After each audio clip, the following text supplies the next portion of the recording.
আসলে সরকারি চাকুরি আইন ২০১৮ সংশোধনের প্রতিবাদে কিন্তু সকাল থেকেই সচিবালয়ে যারা কর্মকর্তা-কর্মচারী আছেন, তারা কিন্তু সকাল থেকেই বিক্ষোভ কর্মসূচি অব্যাহত রেখেছেন।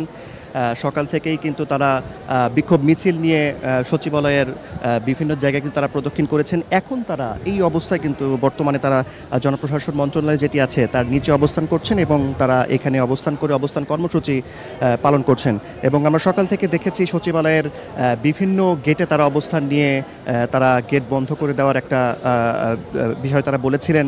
সেখান থেকে তারা যানবাহন এবং দর্শনার্থী যারা আছেন তাদের প্রবেশে সীমাবদ্ধতা জারি করেছিলেন এবং তারা কিন্তু এখানে অবস্থান নিয়ে কিন্তু একটি কথা বারবার আসলে বলছেন যে তাদের এই দাবি বাস্তবায়ন না হওয়া পর্যন্ত কিন্তু তাদের দাবি পূরণ না হওয়া পর্যন্ত কিন্তু তারা অবস্থান কর্মসূচি পালন করবেন, সচিবালয়ে বিক্ষোভ করবেন এবং আগামীকাল থেকে কিন্তু তারা লাগাতার কর্মসূচি দেওয়ার কথা বলছেন এবং তারা এটিও বলছেন যে আগামীকাল থেকে তারা কোনো কাজ করবেন না। আজকেও তারা কিন্তু তারা কর্মবিরতি পালন করছেন, আগামীকাল থেকে তারা কোনো কাজ করবেন না এবং সচিবালয় অচল করে দেওয়ার মতো কথা বলছেন।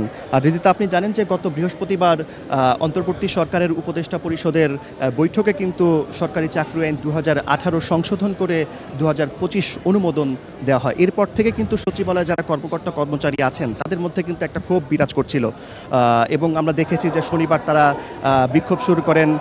শনিবার আমরা দেখেছি আইন মন্ত্রণালয় এবং জনপ্রশাসন মন্ত্রণালয় তারা ঘেরাও করে তারা কর্মসূচি পালন করেছেন এবং গতকালও আমরা দেখেছি যে তারা বিক্ষোভ কর্মসূচি পালন করেছেন। পুরো সচিবালয় তারা বিক্ষোভ করেছেন এবং জনপ্রশাসন সচিব এবং স্বরাষ্ট্র উপদেষ্টা যিনি আছেন তাদের সাথে দফায় দফায় বৈঠক করেছেন। তারা কিন্তু তাদেরকে তাদের দাবি পূরণ হওয়ার ব্যাপারে কিন্তু আশ্বস্ত করেছেন। তো সেটি না হওয়ায় কিন্তু আজকে তারা লাগাতার কর্মসূচি পালন করছেন সকাল থেকে, আপনি দেখতেই পাচ্ছেন। তো সবশেষ যে অবস্থা, তারা কর্মসূচি পালন করছেন এবং তারা বলছেন যে তাদের দাবি পূরণ না হওয়া পর্যন্ত আগামীকাল থেকে তারা কঠোর থেকে কঠোরতম কর্মসূচি দেবেন। তারা সচিবালয় অচল করে দেওয়ার মতো কথাও কিন্তু তারা আসলে বলছেন।